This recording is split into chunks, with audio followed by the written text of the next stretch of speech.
Assalamualaikum warahmatullahi wabarakatuh.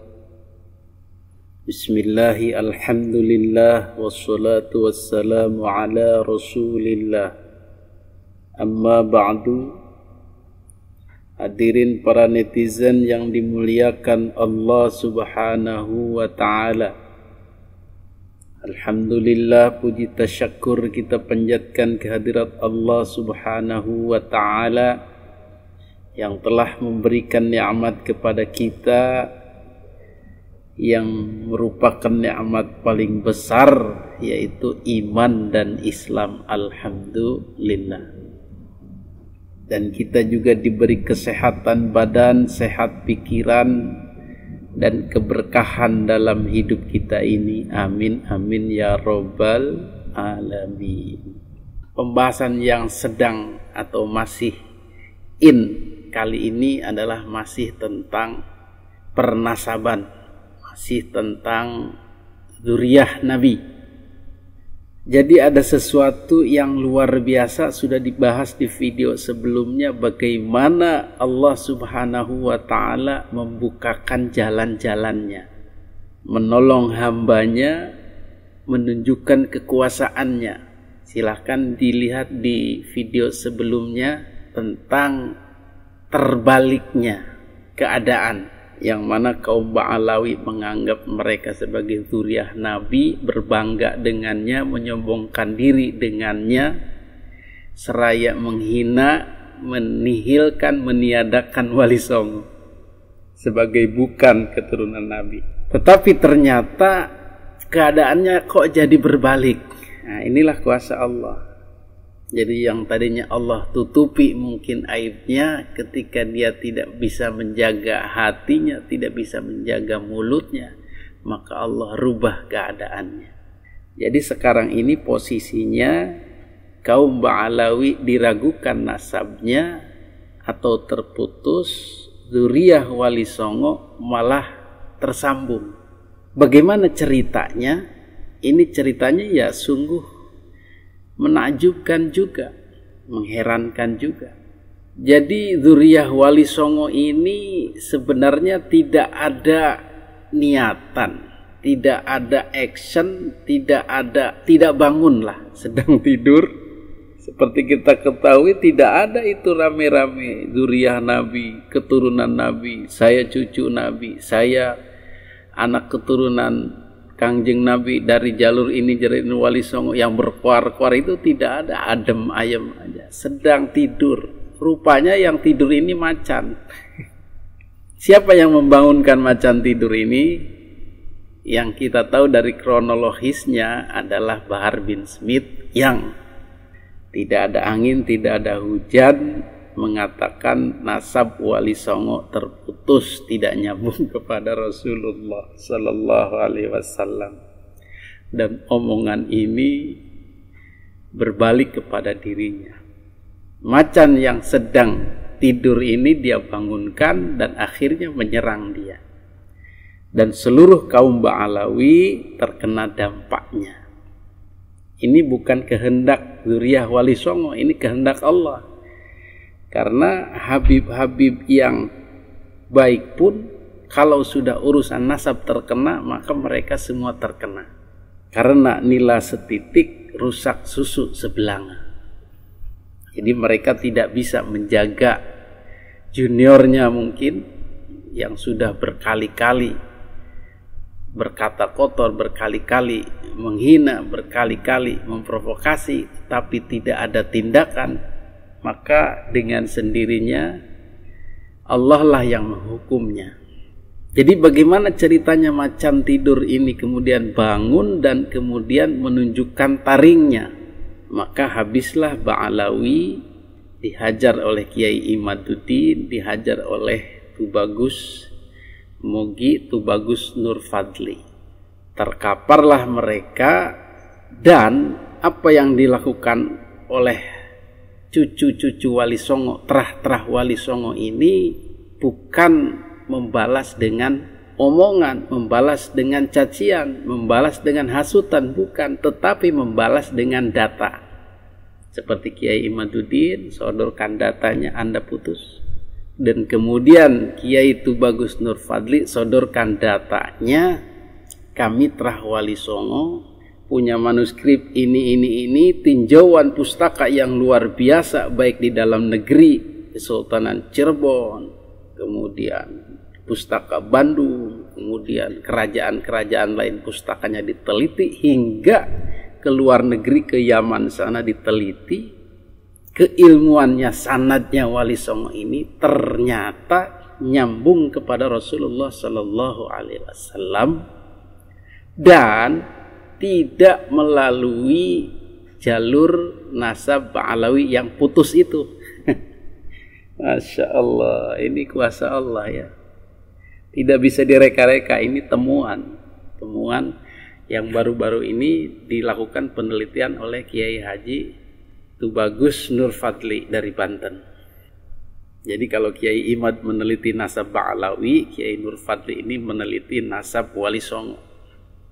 Dan hasilnya dua-duanya mencengangkan. Alhamdulillah, dari penelitian kami, ini bermula di tahun 2017, kalangan habaib itu bernama Alidin Asegaf yang didatangi oleh para peneliti Jepang ingin meneliti tentang para keturunan Rasulullah di Indonesia.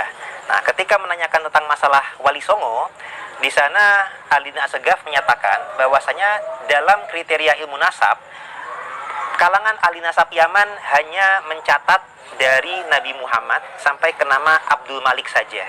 Nah, sedangkan dari Abdul Malik ke bawah sampai ke Wali Songo dinyatakan adalah sekedar pendapat sejarawan. Menurut Alidin Asegaf seperti itu. Sehingga dalam pandangan beliau, nasab Wali Songo kepada Rasulullah dari jalur Asmakan Ba'alawi itu tidaklah sesuai dengan kriteria ilmu nasab, hanya pendapat sejarawan saja. Nah, dari hal tersebut keluarga Wali Songo tidak menanggapi dengan emosional atau marah-marah atau gimana, misu, enggak. Kita kemudian meninjau kembali tentang masalah nasab Wali Songo dari berbagai versi sejarah, dan nantinya alhamdulillah juga ketemu kesesuaian dengan ilmu genetik. Jadi dari versi sejarah dulu, ternyata kita temukan bahwasanya dalam sejarah Nusantara, para wali Nusantara di masa-masa abad pertengahan, abad 14-15 yang masuk ke Nusantara ini, atau para wali Songo, muasalnya itu tidaklah dari Yaman. Ini terindikasi dari gelar para wali Nusantara. Misalkan ada yang bergelar Maulana Maghribi, artinya berasal dari Maghrib atau Maroko. Dan di lain jalur ada juga tokoh semisal ayahnya Sunan Ampel, itu bernama atau bergelar Ibrahim Asmarakandi, yang terindikasi dari Samarkand, Uzbekistan. Nah, kemudian beberapa para wali ini bergelar Mahdum. Misalkan Sunan Bonang Mahdum Ibrahim, dan juga Syarif Hidayatullah dalam data sejarah Banten tercatat dengan gelar Sunan Mahdum Gunung Jati. Nah, setelah kita kaji, gelar Mahdum ini ternyata adalah gelar turunan Ahlul Bait Nabi yang digunakan di daerah Asia Tengah dan Asia Selatan. Artinya bukan berasal dari Yaman. Andai kata dari Yaman, mestinya bergelarnya Habib Gunung Jati, Habib Hidayatullah, atau Habib Ibrahim Bonang gitu. Tapi ternyata tidak. Artinya ini membuktikan bahwasanya jalurnya bukan dari Yaman. Atau demikian pula ayah Sunan Ampel, mestinya Ibrahim Al-Yamani atau Ibrahim Al-Hadromi, ternyata tidak, tetap Asmarakandi. Begitu juga yang tadi dari Maghrib atau Maroko, mestinya kan kalau dari Yaman, Maulana Yamani, Maulana Hadromi, ternyata tidak. Artinya dalam sejarah Nusantara ini pernah terjadi pembelokan sejarah dan silsilah. Yang semestinya dalam peta Nusantara ada yang berasal dari Maroko, ada yang berasal dari Asia Tengah, Uzbekistan, terbelokkan melalui jalur muasal Yaman. Nah, ini kita juga temukan indikasi, dikarenakan di masa lalu para sesepuh leluhur kita itu belum sempat berkorespondensi langsung ke negeri muasalnya. Padahal itu sebuah suatu yang logis. Misalkan bila mana saya atau Kiai atau Buya tinggalnya misalkan di Jakarta, tapi riwayat silsilah leluhur kita itu ada dari Sunan Gunung di Cirebon, atau ada kalau saya juga ada yang di Banten.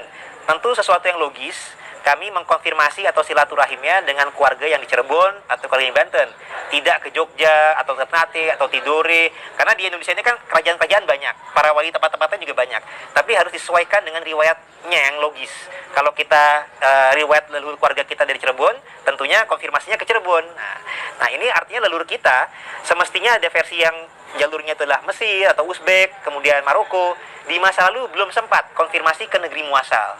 Kemudian pihak penjajah dari VOC dan Hindia Belanda di masa lalu itu lebih menerima kunjungan orang Timur Tengahnya yang berasal dari Yaman. Nah, karena dari Yaman ini yang masuk ke Nusantara, terjadilah interaksi antara para sesepuh-sesepuh kita dengan para pendatang dari Yaman, biasa disebut habaib. Kemudian terjadi interaksi, adanya saling husnuzon, adanya sama-sama riwayat sebagai keturunan Nabi, maka sisilah kita terbelokkan. Leluhur kita ini ke jalur seakan-akan jalur Asmat Khan Ba'alawi muasal Yaman. Kemudian di samping penelitian data ilmiah, kajian pustaka, literatur, buku-buku, manuskrip, juga Trah Wali Songo ini melakukan tes DNA. Nah, ini kan orang bener, orang sesuai, ngejalur lah begitu. Jadi tes kajian pustakanya dijalankan, tes DNA-nya disertakan. Dan dua-duanya menimbulkan atau menghasilkan kebenaran, karena memang sesuatu yang benar. Jadi dari hasil tes DNA juga menyatakan bahwa ada ketersambungan Wali Songo itu ke Rasulullah Shallallahu Alaihi Wasallam melalui jalur Musa Al-Kazim dan kesananya ke Al-Hasan wal Husain. DNA juga berhasil memetakan persebaran leluhur Wali Songo ini berasal dari Maroko, berasal dari Iran, berasal dari Irak, kemudian dari Samarkandi, Uzbekistan, kemudian Asia Tengah, kemudian Asia Tenggara, India dan Pakistan. Dan sama sekali tes DNA ini tidak mengindikasi, tidak mengarah, tidak nyambung ke Yaman. Jadi beda jalur. Ini secara ilmiahnya dari tes DNA-nya sudah didapatkan. Nah, ini kembali terbongkar ketika penelitian genetik. Ternyata setelah penelitian genetik kita berbeda dengan mereka. Kemudian saya fokuskan di keluarga Wali Songo saja. Ternyata terbukti dari hasil tes Y-DNA yang meneliti kromosom Y garis laki. Alhamdulillah keluarga Wali Songo itu terbukti sebagai keturunan Ahlul Bait Nabi karena mengandung kode mutasi genetik. Ada yang Al-Hasani, ada yang Al-Husaini. Kemudian yang menarik adalah dengan tes Y-DNA itu ada namanya peta genetik migrasi leluhur. Nah, peta genetik migrasi leluhur ini tercatat adalah dari Hijaz atau Arab Saudi, kemudian pindahnya ke Irak-Iran, kemudian pindahnya ke Asia Tengah Uzbekistan, kemudian ke Asia Selatan India Pakistan, baru ke Asia Timur dan Asia Tenggara Nusantara. Sama sekali tidak melalui Yaman. Andai kata melalui Yaman, versi Wali Songo sebagai keturunan Yaman itu tercatat ada versi 9 leluhur yang ada di turun-temurun di Yaman, ternyata tidak terdeteksi. Nah, dalam versi tersebut konon leluhur Wali Songo adalah Ahmad, berputra Ubaidillah, berputra Alwi, berputra Muhammad, berputra Alwi, berputra Ali Koli Kosam, berputra Muhammad Sumirbat, berputra Alwi Al-Vagih, berputra Abdul Malik. Nah, 9 generasi yang turun-temurun di Yaman, andai kata betul, semestinya dalam tes DNA akan terdeteksi ke Yaman. Ternyata tidak. Jadi dari Irak itu tidak terdeteksi ke barat dayanya ke Yaman, tapi lanjut ke bagian timurnya begitu. Nah, ini arti kata menjadi temuan yang kita juga sesuaikan dengan hasil Muktamar NU ke-31, bahwasanya hasil tes DNA itu bisa untuk membatalkan ilhaq nasab, tapi belum tentu bisa untuk menentukan ilhaq nasab. Tapi untuk membatalkannya bisa. Arti kata ketika terkonfirmasi genetik Wali Songo itu terbukti sebagai zuriat Nabi, tapi tidak berasal dari Yaman, maka berarti yang terbatalkan adalah versi silsilahnya keluarga Wali Songo melalui Asmat Khan Ba'alawi muasal Yaman. Maka inilah orang-orang yang berpikir, orang-orang yang menggunakan akalnya, orang-orang yang ilmiah, orang-orang yang tidak takut dengan kebenaran. Jadi Allah bantu. Kalau memang niatnya benar, dijalankan dengan benar, hasilnya benar. Jadi dua hal ini, literatur, kajian ilmiah, pustaka oke, checklist oke, kemudian tes DNA, checklist oke. Jadi sangat kuat hasilnya. Nah, kemudian untuk menentukannya, tidak bisa semata-mata dengan tes DNA, harus menggunakan versi data lain. Nah, alhamdulillah dari keluarga Wali Songo, kemudian dalam data Cirebon dan Banten, kita cari versi lain yang tidak melalui Yaman. Alhamdulillah dari data manuskrip Keprabon, ini adalah pustaka asal-usul Kesultanan Cirebon. Ini ya, salah satunya, mohon maaf ini fotokopi ya. Gitu. Ini merupakan manuskripnya dari pihak Keprabon yang waktu itu dengan atas izin almarhum Pangeran Hempi Raja Keprabon diterjemahkan dengan Pak Muhammad Mukhtar Zaidin. Ini sudah diterjemahkan manuskrip ini dan sudah masuk di Perpusnas. Dan di sini tercatat bahwasanya Sunan Gunung Jati terah leluhur daripada Kesultanan Cirebon dan Banten dan salah satu anggota Wali Songo, dicatatnya adalah keturunan Nabi Muhammad melalui Musa putranya Ja'far Shodiq, Musa Al-Kazim, nah, putra Imam Ja'far Shodiq. Artinya ini tidak melalui Yaman, karena kalau versi yang melalui Yaman itu melalui Ali Uraidi adiknya. Nah, ini melalui kakaknya Musa Al-Kazim. Nah, data ini kemudian ternyata berkesesuaian juga dengan data Banten, tinjauan kritis sejarah Banten, juga data sejarah para wali dalam bahasa Sunda. Dan kita coba cek juga data yang merupakan data Cirebon, Carita Purwaka Caruban Nagari, ini merupakan terjemahnya. Karena kalau manuskrip aslinya ada di Museum Sri Baduga Bandung. Naskah aslinya dari awal abad 18 tahun 1720. Data ini yang dinyatakan sebagai versi data yang penguat bahwasanya Sunan Gunung Jati keturunan jalur Asmakan Ba'alawi. Nah, setelah kami teliti di sini, ternyata memang ada indikasi gado-gado atau tercampur aduk data. Nah, kenapa demikian? Karena memang meskipun data ini mencatat tentang masalah tokoh-tokoh yang terindikasi Ba'alawi, misalkan Abdul Malik, Baidillah, Ahmad, tapi yang menarik dalam data ini, nama anaknya Imam Ja'far As-Shodiq itu tidaklah Ali Uraidi tercatatnya. Ternyata tercatatnya adalah nama Kasim Al-Malik. Nah, Kasim ini malah lebih dekat dengan gelar Musa Al-Kazim dibandingkan Ali Uraidi. Karena kalau Ali Uraidi dalam sejarah kita tidak ada punya gelar Kasim atau Kasim, nggak ada. Jadi ternyata dalam data Cirebon yang menggunakan versi Ba'alawi sekalipun, ternyata ada percampuran aduk di mana dalam data atas lebih dekat dengan jalur Musa Al-Kazim ternyata. Intinya Wali 9, Wali Songo bukan keturunan Ba'alawi. Nah, tambahan lagi sebentar. Tentunya dengan temuan data Nusantara, kita kemudian menggunakan logika bahwasanya leluhur kita itu berasalnya ada yang dari Uzbekistan. Tadi juga peta migrasi ada Irak dan India. Kami sudah melakukan konfirmasi dari pihak relasi kami, dari jaringan-jaringan kami. Alhamdulillah sudah ada pengajuan isbat nasab dan alhamdulillah sudah terisbat. Ini adalah isbat nasab dari Irak dan ini juga dari India. Ternyata bahwasanya Wali Songo sudah resmi memang, terutama Sunan Gunung Jati, bukan keturunan Ba'alawi Yaman, tapi dari jalur Al-Bukhari, Al-Kazimi, Al-Husaini.